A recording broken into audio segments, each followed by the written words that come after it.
Hey men, Mike Yarbrough here. Well, our beard oils have been out for sale for a little while now, and the reviews are starting to come in. Here's a 5-star review from Jasper I wanted to read to you guys real quick. Jasper says, "The real deal, period.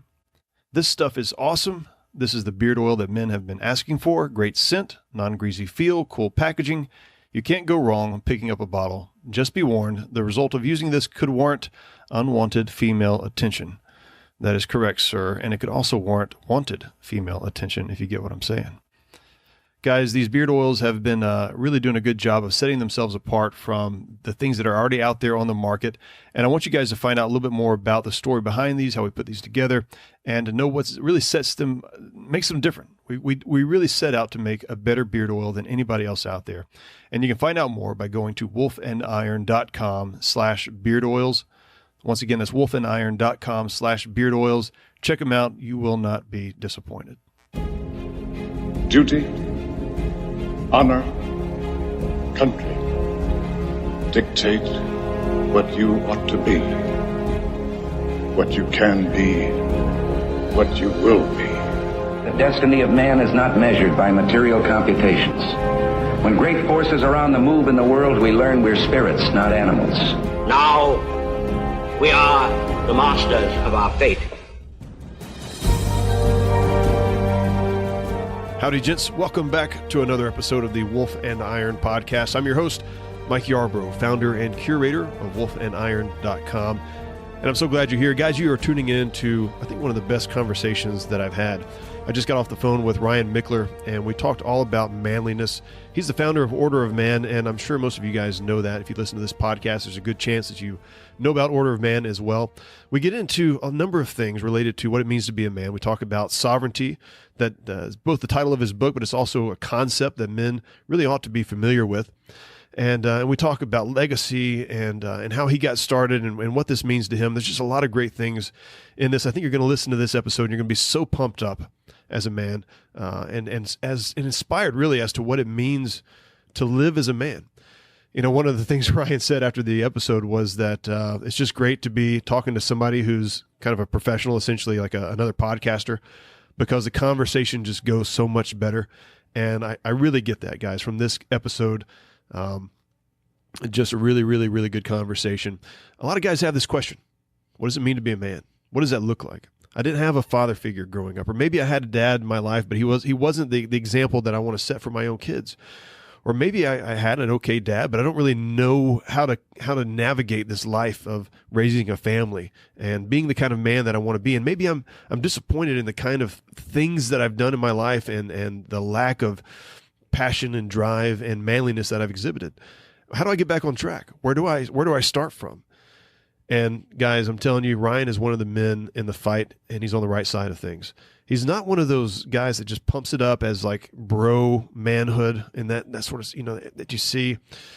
He's legitimate, and you need to follow him. Head over to wolfandiron.com/orderofman. wolfandiron.com/orderofman. You'll find out everything about how to get in touch with Ryan. You'll see the show notes for this episode, and then you'll also see a link out there for joining our Wolf and Iron online community. We've got a free Facebook group that you guys can check out if you haven't already. Please do. We don't let every man in. We actually keep out more guys than we let into our free Facebook group, and the reason we do that is to keep the caliber of men high and the caliber of conversations high. And once again, that's wolfandiron.com/orderofman.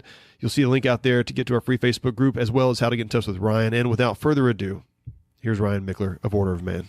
Mr. Ryan Michler of Order of Man, welcome to the Wolf and Iron podcast, my friend. What's up, man? Glad to be here. Looking forward to it today. I am too. And, we've been, I think we've been in the same vein for some time. I remember you started Order of Man about 3 years ago, maybe a little over 3 years ago now, right? Yeah, it's about 3.5. I started in March of 2015. So yeah, about 3.5 years. Yeah. And I remember when you came on the scene, I think I told you this, at the time, Wolf and Iron was probably about 2 years old, because I'm at 5 years now. And I remember thinking, like, there's not many people. There was like Art of Manliness, and there were a couple of small blogs out there at the time, and not a whole lot going on. And then you showed up, and I was like, geez, man, this guy's like, he's on point. Like, his graphics look good. He's like, he's got a good message. He's really clear. which is really a good thing. But there's always that competition in me that's like, oh man, of course, here's somebody else.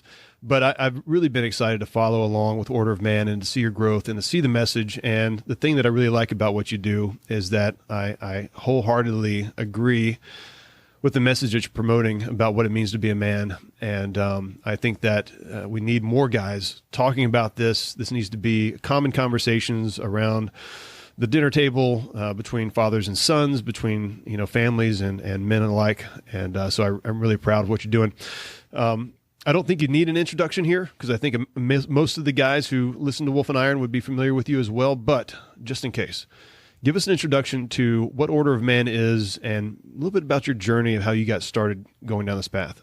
Yeah, you bet. So like you had said, I mean, I started 3.5 years ago. I really didn't start it with the idea that this would be the movement that it has grown to over the past almost 4 years. I really started as a project for myself. I wanted to have good conversations with men who I was inspired by and motivated by. And I thought, what better way to do that than to have a podcast and have conversations where I could essentially pick their brain about what it is they're doing in the entrepreneur space and at home and in the community and all the wonderful things that I saw these guys doing. I just wanted to throw my hat in the ring. And I like you, looked around, and frankly, there wasn't really very many options for what it is I needed in my life, which was, how do I become a better father? How do I become a better husband? How do I show up more fully for my community and my clients and launch this business that I was starting at the point? And it just wasn't there. I mean, you were out there, Art of Manliness. I mean, there's a few others that focused on men, but not really what we have been trying to do over the past 4 to 5 years. And so I thought, I'm just going to throw my hat in the ring, not with any expectation that I was going to turn this into some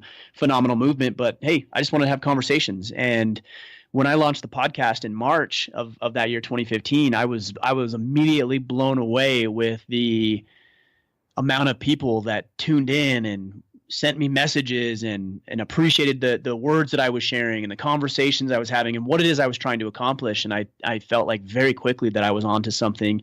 And it's a testament to the fact that you're right. We do need this information in society. We live in a world where the vocal minority, and trust me, it is a minority of people who don't believe the same as you and I believe, and the millions of men who listen to us in the podcast believe about masculinity. But I don't want those people dictating the tone of the conversation that should be had. And I think the only way that we can set the record straight is by being a little bit more vocal ourselves. And so that's what I've been on the mission to do is to explain what genuine masculinity is. I don't even like saying genuine masculinity because it's like a given, right? It's like saying he's a bearded beardsman. It's like, well, yeah, beardsman's kind of like in the equation. You don't need to like reiterate that he has a beard. Yeah. It's the same thing with manliness and masculinity. It's genuine masculinity. No, it's just masculinity. So anyways, the point that I'm making, I don't want to digress there. The point that I'm making here is that we need to have these conversations. We need to be dictating the tone of the conversation. And it's my mission to be able to do that with the guests that we've been able to have on the podcast over the past nearly 4 years now. And I think there's a genuineness there, just even as you're talking, but as what you talked about earlier, just having looked at the environment and said, there's not a lot of genuine men being men. And when I say genuine, and we both know what we're talking about, and I think the reason that we have to make that clarification today is because we've got the guys out there that are just being the bro kind of masculine. Sure. Great point. They're over the top. They're just, it's nonsense really. And it's so stereotypical. It's comical if it wasn't, swaying so many guys over to some other version of masculinity. But if there weren't so many people that actually believed it, it's like when people say, oh, masculinity, people think it's just about going out on sexual conquest and lifting weights and having big muscles. And look, I mean, it's a great word for it. It's comical that there's people that actually believe that or think that I believe that. One of the questions or the things that I get all the time is like, well, masculinity is more than growing a beard. I just want to say, are you saying that only because I have a beard? Like, you do recognize that I have some thoughts above and beyond growing a beard, right? It's people are fascinating. People are very, very interesting, to put it nicely. Well, and it's an example of the culture that we're in where people really don't know. I mean, there are some guys who feel called to this. I mean, we say it's the high call in a man's heart, really, to move towards what it means to be a man. But there are a lot of people who don't have really a clue as to what that looks like. And so, I'm sure you've heard this. I've heard this from Wolf and Iron people that follow Wolf and Iron, the detractors, whatever, that say you don't need another man to tell you how to be a man. Well, no, actually, you do need somebody in your life, because obviously there's a very skewed perception as to what it means to be a man. A lot of this comes from the fatherlessness that's rampant in our society, and just the negative stereotype that is put towards what it means to be a man. And so if you don't have anybody basically calling out and saying, hey, over here, this is what it looks like. Not that you and I are the example setters for all things manly, but at least pointing to some guys who do well in different areas, like you do with the podcast, right? You have guys on, hey, this guy's doing a really good job in this area of masculinity. And then also examples from your own life. So I think that it's just a state of where we are. And I think anytime we have the kind of ridiculous comments and whatever that happens, it's a testament to just how much this is needed. So. Yeah, it's true. And I think it's Stephen Mansfield, who I believe you follow as well, who says that masculinity is bestowed. So when a guy says, hey, you don't need another man, well, that's exactly what you need. Yeah. As you and I were young men, if we just let our boys run rampant and do whatever the hell they want, like, we're not helping them develop their masculinity. No. And that's what we see a lot of the times in society. We see this undeveloped masculinity. We see a lot of these guys have this masculine hormones and chemicals just like coursing through their veins, and yet they don't know how to harness the power of masculinity. Yeah. And that's why you need another man to help you understand what it means to be a man. Now, to your point, yeah, we certainly don't have it figured out. We have some things figured out, but that's why we're creating these movements as well, is so that collectively we can all lift each other up. It's not that Ryan or Mike has the answer. It's that all together, collectively, we can provide an answer to a problem that we are seeing in society. Yep, absolutely. You mentioned letting our boys just kind of run loose and how that would just be a disaster. Lord of the Flies, man, it's crazy. It would go nuts, it'd go crazy. And we see that. We see that in the youth, who are growing up without father figures, and they're committing crimes, and they have depression, and suicide is astronomically high with these kids. Crime rates, drug abuse, dropout rates, their ability to make an income and provide for their family. It's horrendous when dad isn't in the picture. That's why it's so important that we show up. It absolutely is. I mean, and I always think, why is it so impressive when a man succeeds in life? I mean, why do we look at a man and go, that's awesome that he's done well? And I think part of that is there's an innate piece in us that recognizes that the nature of a man is unrestrained, is somewhat destructive, if not very destructive. And when we see a man that has done well in life, he's raised his family, he's made money, he's influenced other people, he's set an example, we see really what is just something that is restrained and under control, this sort of the masculinity, right? And that if you don't have that, if you don't teach that, if you don't set that example, you're going to get the gangs, you're going to get the suicide, you're going to get depression, you're going to get all kinds of things that just is an outpouring of this kind of unrestrained sort of fever that would otherwise could be a very useful and very directed form of masculinity, and much needed by society as well. Well, I would use a different term than unrestrained. I would say, or restrained, excuse me. I would say refined. So it's not that we're restraining the virtues and characteristics we inherently bring to the table. It's that we're refining them in order to produce effective outcomes for ourselves and the people that we have an obligation for. Yeah. So, for example, you can use the term violence. A lot of people, and I think generally speaking, people would look at that as a negative, right? They would think that, violence, that's bad. Yep. Well, not necessarily. There's a lot of situations in which I think violence is probably the appropriate course of action. So it's not a matter of restraining violence. It's about refining it and then understanding it so you can harness it to produce those effective outcomes. That's taking a masculine characteristic and using it in a proper way in order for it to manifest itself as positive outcomes for the people that we care about and ourselves. Yep, absolutely. Definitely agree. And I think that ties into your book, Sovereignty. I really am. I'm enamored a little bit by the title, because I think that the title alone gives so much. It opens us up to so many discussions about, well, what does that mean, right? That's not even a word that we really use these days. Maybe in church we talk about God being sovereign. We certainly don't talk about individuals being sovereign. And I'm thinking about this today as well, because as we're recording this, it's November 6th, so everybody's going out and voting. And I wonder how many people, it should be, if they know what they're doing. But I wonder how many people are actually voting thinking about I want to vote for somebody who's going to help me be more sovereign in my own choices rather than I want to vote for somebody who's going to give me some things, So there's a lot of directions that we can go here, but I want to talk about why sovereignty. Like, why is that one of the key things that you really wanted to drive home for men in this day and age?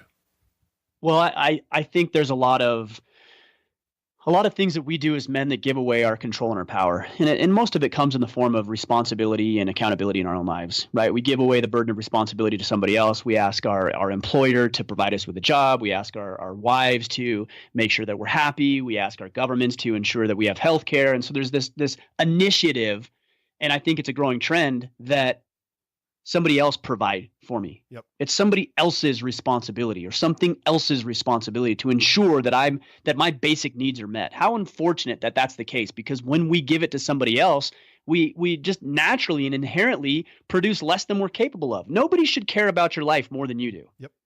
And so if I give the responsibility of providing me with a job to my employer, well, he's going to do an inferior job.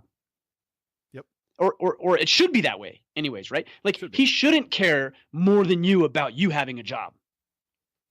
Or if I ask the government to provide and keep me safe and provide Social Security benefits and retirement benefits and healthcare, it's going to be inferior to what I could produce for myself. But we do this because we don't want the burden of responsibility.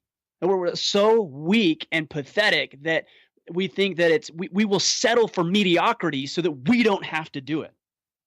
What a shame. Like, what a tragic way to live. I mean, I've been there. And so I'm not necessarily calling anybody out that I haven't been in that same situation. But I realized when I accepted the burden of responsibility in my life for my family, for my own well-being, for my retirement benefits, for my happiness, for my well-being, for all of those things, I actually wrestled the control back and put it squarely on the shoulders of the man who it belonged, my own.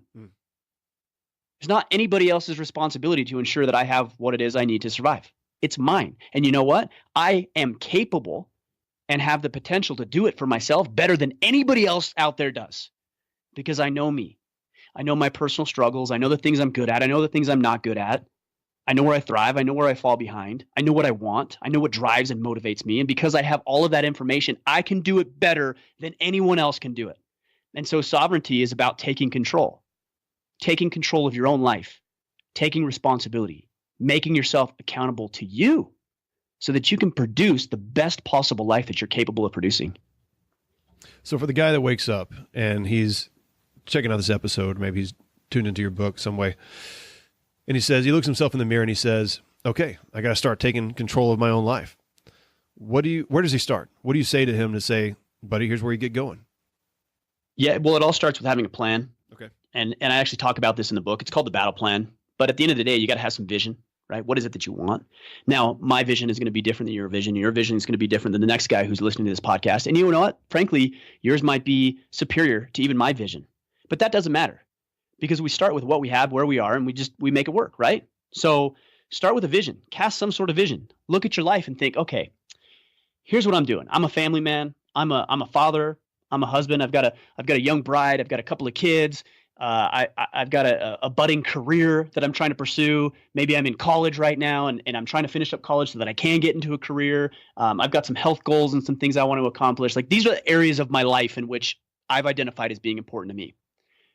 What is my ultimate vision for these things? If I were to fast forward, and this is an amazing exercise in consciousness, if I were to fast forward a year from now, 3 years, 5 years, 10 years, 20 years from now, looking back on the past 20 or 5 or 10 years or whatever it may be, what will have needed to have happened between then and now for me to feel happy with my progress? What kind of man would I like to look at and see in myself in the next 5 or 10 years? Now we're starting to talk about vision. We're starting to talk about progress and forward thinking instead of just wallowing in our own self-pity, thinking about how miserable we've been in the past. Because I've been there too. Yeah. I think what we do as men generally is we look at the past and we think, well, I suck.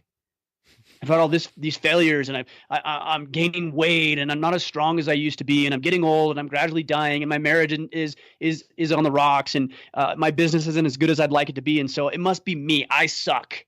Yeah. And you know what? Maybe you do right now, but you're not destined to be in that perpetual state of misery. And the way that you overcome that is to project yourself into the future and think about something greater. Think about something better. So have this goal, have this plan and this idea for the future, right? The future version of yourself. Now, you got to get a bit more granular.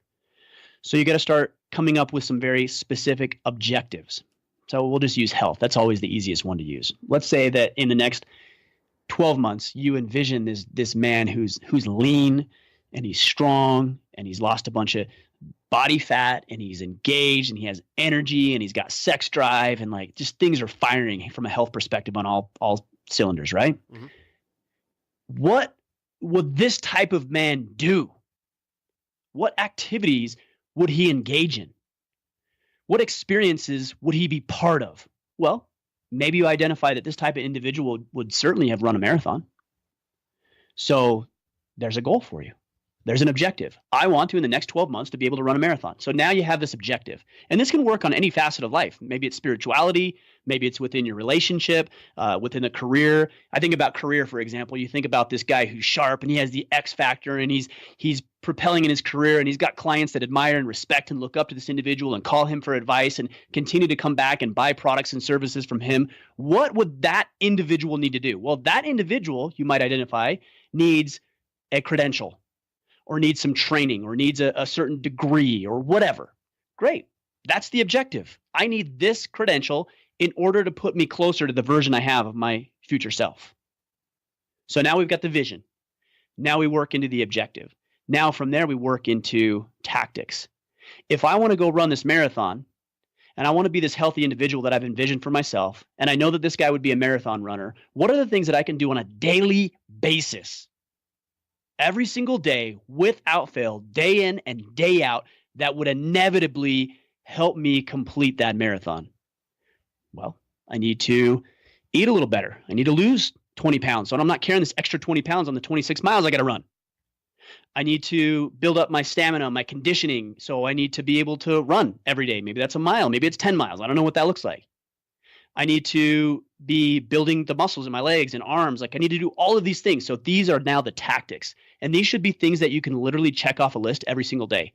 Like I drank 100 ounces of water. I didn't have any processed foods today. I didn't eat after a certain time. Maybe I did some intermittent fasting. We don't need to get into the specifics of that right now. I did my strength training. I did my running. You're literally checking these things off a list. It's like the guy who's in prison or whatever, or has some objective or goal, and he's like checking it off on the calendar, right? He's like putting red X's through the days until that like final day or that test day or his release day or whatever it is. Yeah. This is what you should be doing. Well, it is like that. I mean, that's actually a good analogy, because you think you are imprisoned by your own bad habits and poor choices and the consequences thereof, and you're trying to escape from that. Great point. If we look at the lives of other successful people, what we'll see is that it wasn't like they just changed everything in their life radically to become, whoever it is that they happen to be and known as today. It was one small change, which led to another small change, which led to, and as they added up, they became big changes, right? Every successful person that I've talked to is like this. And so you don't have to radically upset like everything. I mean, you may want to. Some people might want to leave the state, get away from all their bad influences, whatever the case is. But most people don't need that. They need to just make one good change in their life. And once they feel the confidence in that, making that change successfully, it'll open up more changes down the road. The other thing that I would say is, as guys are going through this, because I've been through this myself over the years, is that there's oftentimes a resistance that comes up. And you may not be aware of it when you're first listening, you're kind of listing out these things that you want to change in your life. But as you're kind of going through your goals and as you're going through the planning, there's, maybe you're listening to this podcast, you're reading a book, whatever the case is, you get inspired. But as you start kind of moving towards the new you, there's this resistance to change that comes up. And I think guys need to become aware of that, because this is the thing that is within you that is going to sabotage you if you allow it. It's kind of subconsciously. Maybe it starts with something in the gut. Maybe it's something that you're saying to yourself, I can't really be that guy. That's not me. That's somebody else. Or I've got all these excuses and these reasons why I can't, move towards X goal. And you need to be aware of those things. And you need to start writing those things out and actually countering them as well. And I think for a lot of guys listening to this, they may need to go and kind of say, where does this come from? Where does this start? Who told me that I couldn't be this kind of man? Why do I think this way? And so as we move towards our goals, there is a lot of work that goes on mentally, emotionally, spiritually that kind of helps us align. And this is why it's so powerful, because we're actually doing the things that kind of uncover these negative thoughts, this learned helplessness, whatever it is, the resistance that's keeping us from moving to the man we want to be. Yeah, I think that's a really good point. I think a lot of people run away from that, right? Like if I go and bury my head in the sand, then it doesn't exist. And that's never really created a recipe for success or thriving in anybody's life. You got to face the uncomfortable truth that maybe you're inadequate in some certain areas.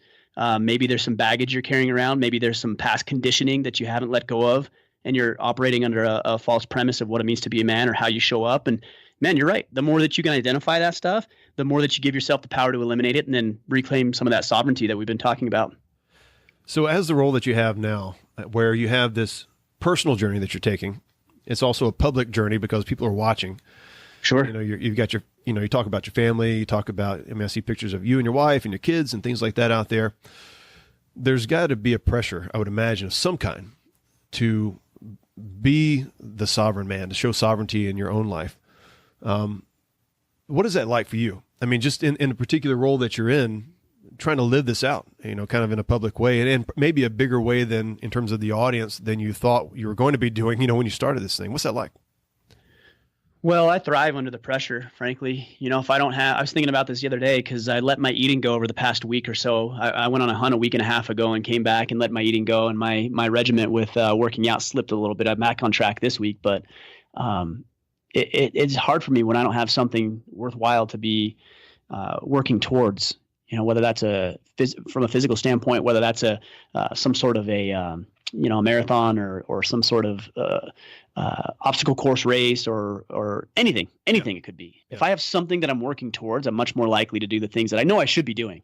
I wish it weren't that way. I wish I was just motivated and internally disciplined. It doesn't work that way for me. I've got to have something to strive towards. And so to your point about having the pressure that comes with trying to lead men and trying to be a man of my word and trying to be somebody worthy of following, there's a lot of pressure to excel in these areas, which actually serves me well because it forces me to get up and to go work out and to have these types of conversations with my wife and do the things that I'm asking other men to do. Because who am I to ask other men to do it if I'm not willing to do it myself? And so that pressure actually serves me well. I don't know that everybody operates that way, but I operate best under the pressure. And so I welcome it. I put myself out there because then I force myself to do it. And it just seems like a much more effective way to go about achieving the things I want to achieve. Yeah, no, I get that. And I think guys do operate like that. I mean, I think as men, I know I certainly, what I feel and what I say to myself oftentimes is, I don't want to fail in front of these men, Yeah. Not because I'm like the leader of Wolf and Iron and I'm got this whatever clout or something like that, which I don't, but because I'm one of them. And I think that once you realize that you are a man amongst other men and that every man is kind of looking to each other to say, well, if that guy can do it, then maybe I can do it. Or right. If that guy's slacking off, I think I'll slack off as well. There's it kind of goes both ways. And I don't want to fail in front of these men. I don't want to fail in front of you. I don't want to fail in front of the guys that follow Wolf and Iron. I don't want to put on the weight. I don't want to shirk from my responsibilities. I don't want my family to fail. I don't want to, go financially bankrupt or whatever.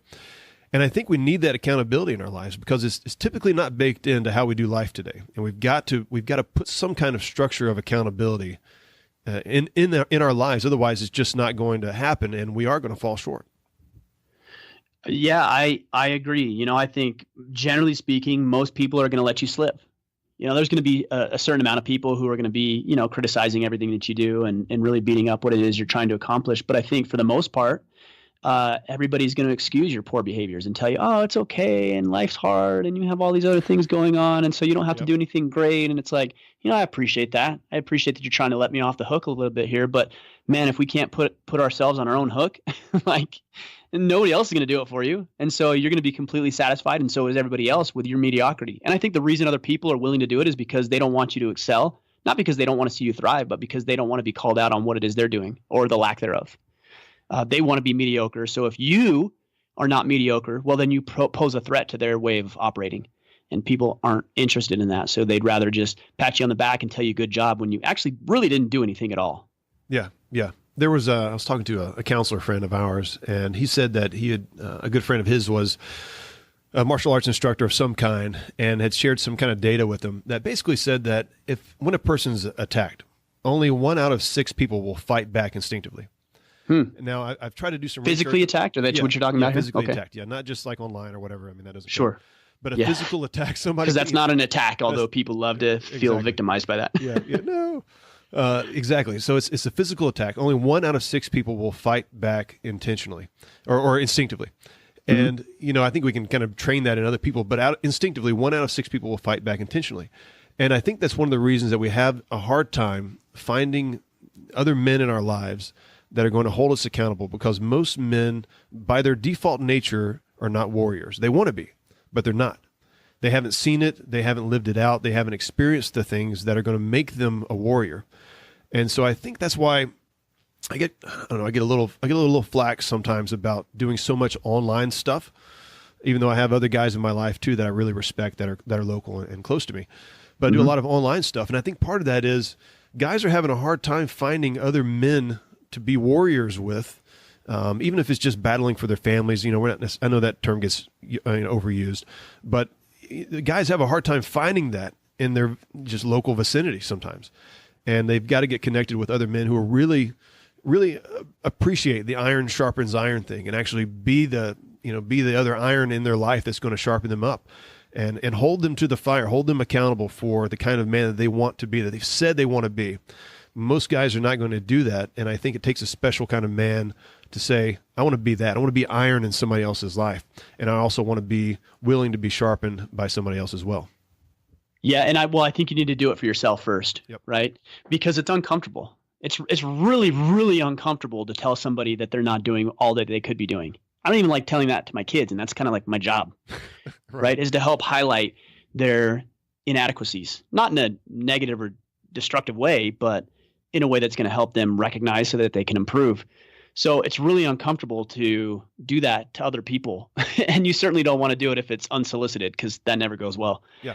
But you also need to do it to yourself too, because then what happens, and here's what I've recognized, is the better that I get, the better communicator, the better marketer, the better business owner, the more fit I become, the more engaged father and husband that I become, the more as I stand as, this sounds kind of weird, but I stand as a shining example of what other people aspire to be like. Sure. And so what ends up happening is you give permission to other people to come and approach you, right? Like they'll say, hey, man, I want to do what you do.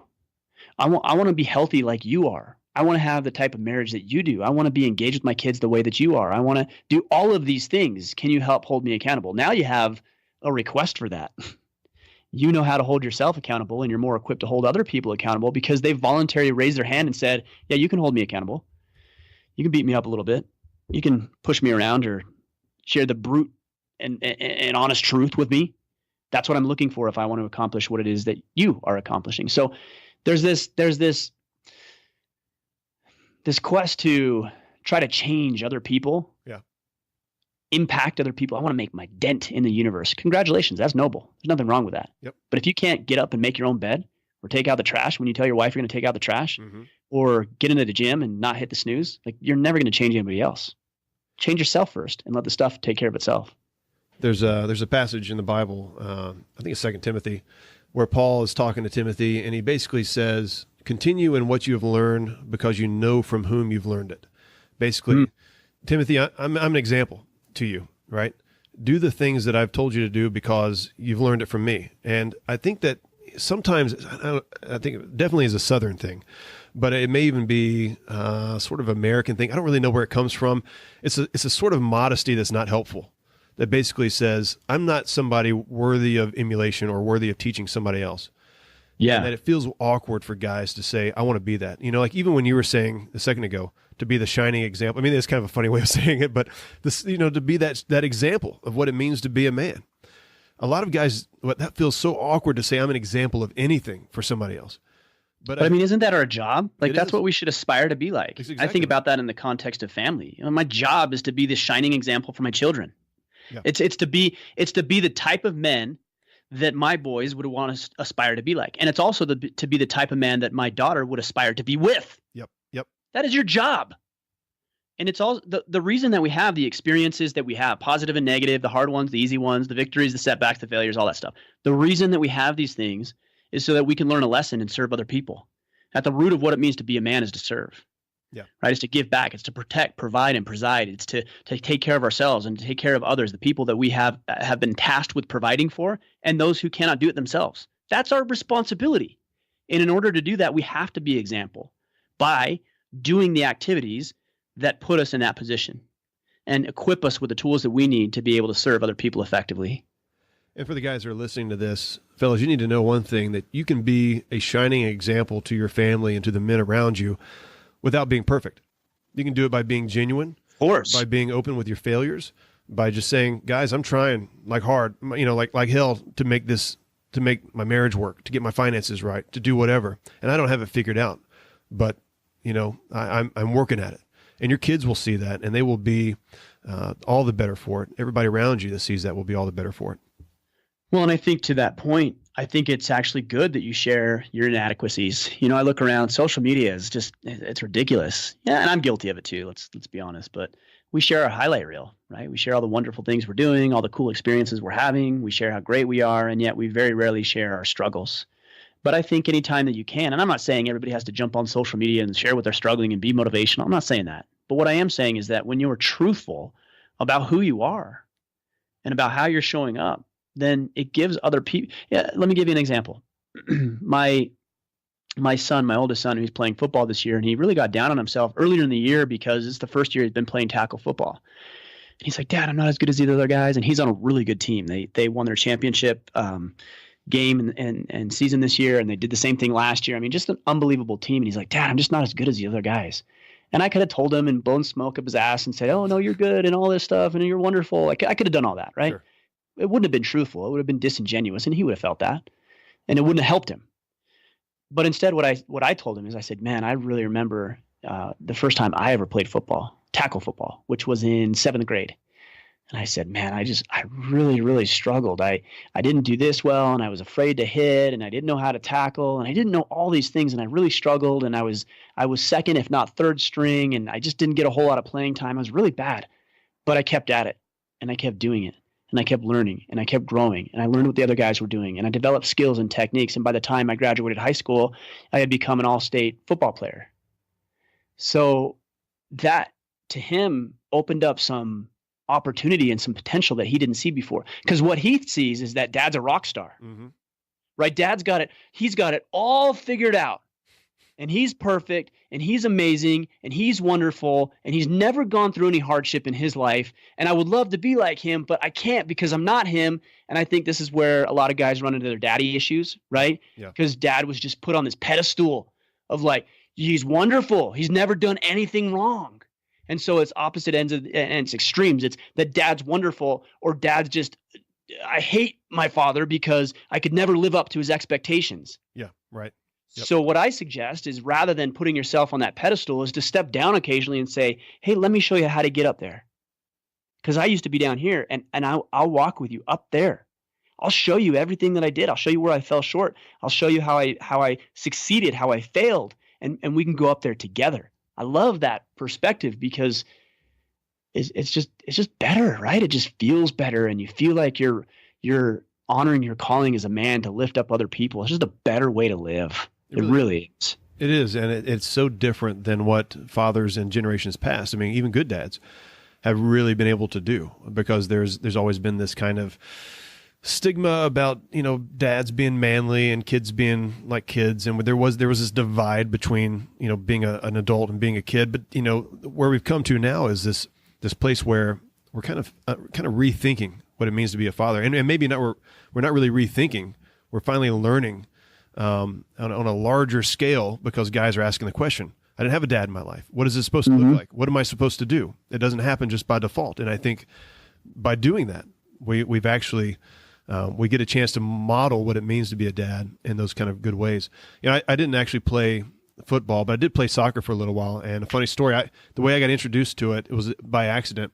I was out there on the playground with the rest of the kids. I saw they kicking some ball around. I'm like, what's this thing? I go over there, and the coach, he says, hey, heads up. He kicks the ball to me. It hits me square in the nuts. And I just double over and I'm like, well, I guess this is as bad as it's going to get. So I joined the soccer team, and I was never a soccer star or anything like that, but it's one of those things. It's just a funny story to share with the kids. That is funny. We talk about kids, and we talk about our job as fathers to leave some kind of legacy to them, to train them up. And you've actually got this thing going on called Legacy that you've started up, where you're helping kids kind of become more manly in some ways, and tell us about what's going on with that, because I think it's kind of it's sort of a start. It's a new thing for Order of Man, kind of a branch out. Tell us how that's going and what that's all about. Yeah, I saw a real problem with the Scouts, and I don't want to pick on the Boy Scouts because I think they've done some wonderful things over the course of their history, and I think Baden Powell, the founder of Scouts, had some very noble intentions and executed very, very well. But I see a real problem in Scouting in some of their policies that they've come down with over the past several years. I think there's a huge gap between having boys involved and actually having their fathers involved. Like I look around in Scouting, I see a lot of women involved in Scouts, but I don't see the dads. I'm like, where's the dads? Exactly. Like you just drop your kids off and hope that somebody else teaches them, or that a woman teaches them about masculinity. That's weird. Yep.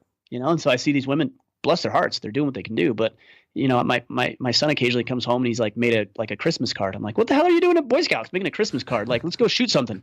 Right. This is like arts and crafts. Like, let's go shoot something. Or let's build something. Or let's go on an exploration. Yeah. And so again, I'm not beating. Look, my son's Cub Scout leader is a woman, and she does a wonderful job. She's very engaged. She teaches them. They're going through their merit. I mean, she does a wonderful job. But I want to be involved. Like I want to be in the process. And so I thought, well, how can I do this? What should I do? What can I do? How can I address this problem that I recognize? And if there's one thing I feel like that I'm pretty good at, is executing on an idea that I have. And I won't always get it right, and I won't get it perfect, and it won't always stick even. Yeah, right. But I'll learn something from it. And so I had this idea that I would love to bring men with their boys, with their sons, to a 3.5-day experience. We'll get them up in the mountains.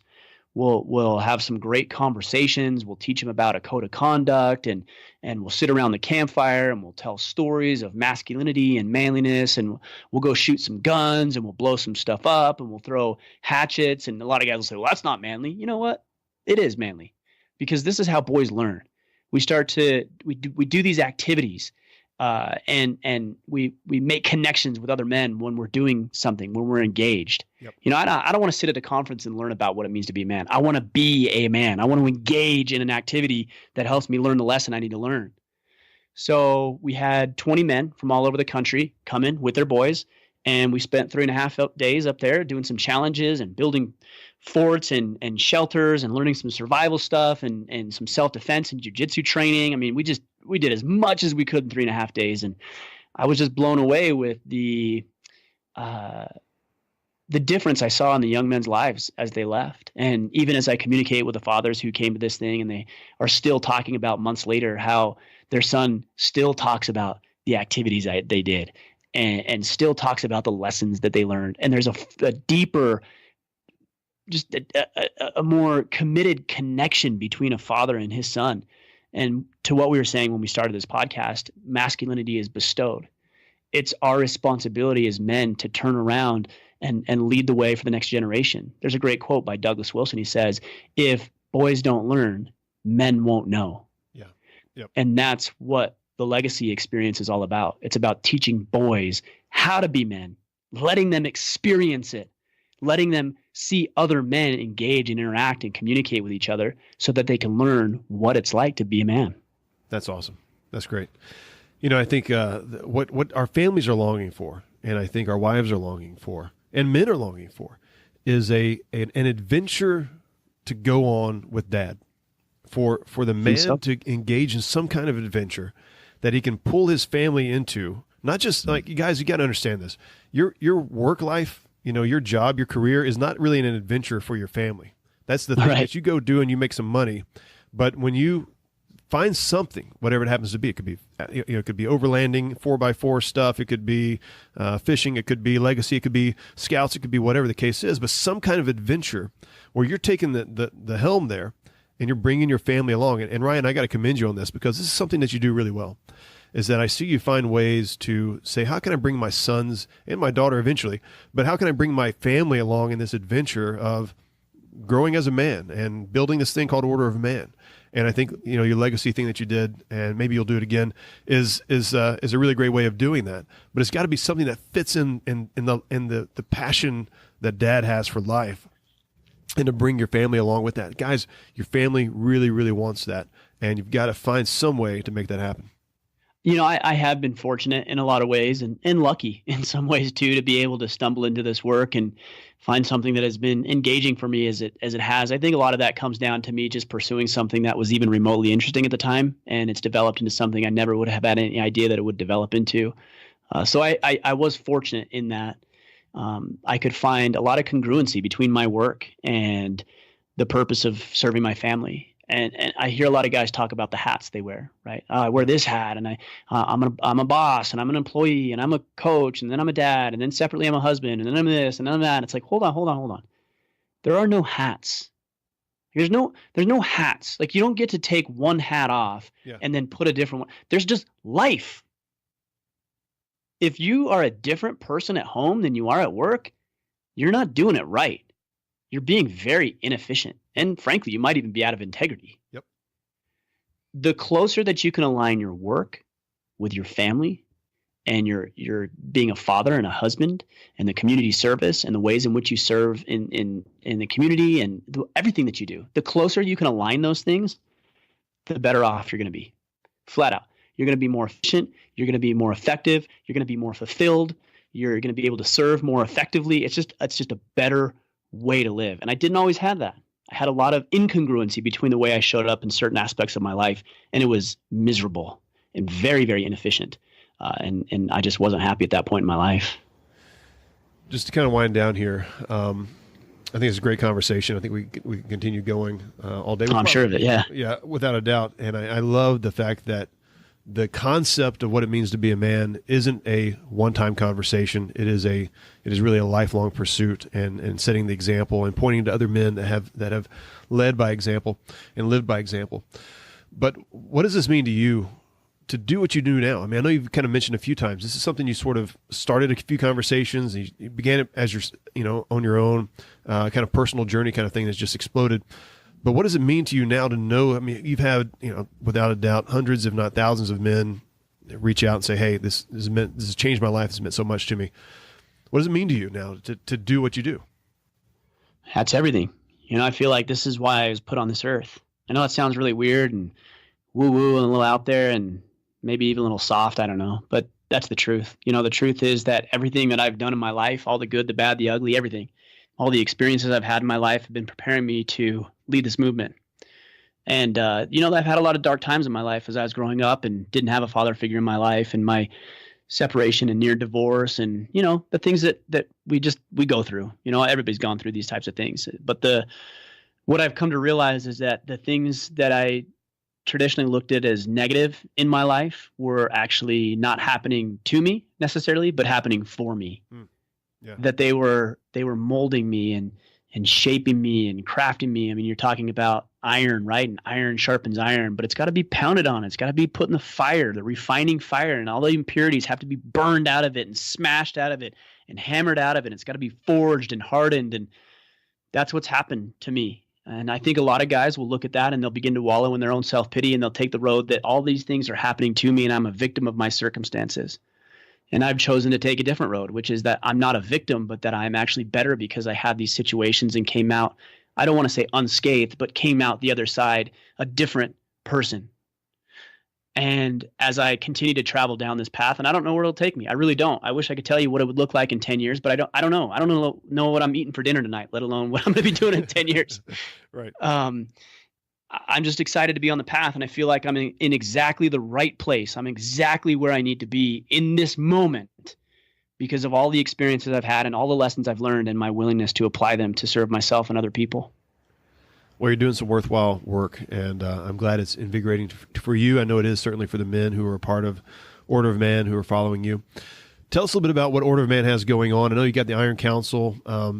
Give us guys an idea of how to get in touch with you and just some of the things that they could get involved in as being a part of Order of Man. Sure. Yeah, you're listening to a podcast. So we've got our podcast, the Order of Man podcast. So just wherever you're listening to this, just search in Order of Man and you'll find us there. We do 3 shows a week per week now. So we do an interview show, we do an Ask Me Anything where we field questions from guys in the Facebook group and other places. Then we do a Friday Field Notes, which is just me talking for 20 or 30 minutes about some thoughts I've had from throughout the week. So we've got that.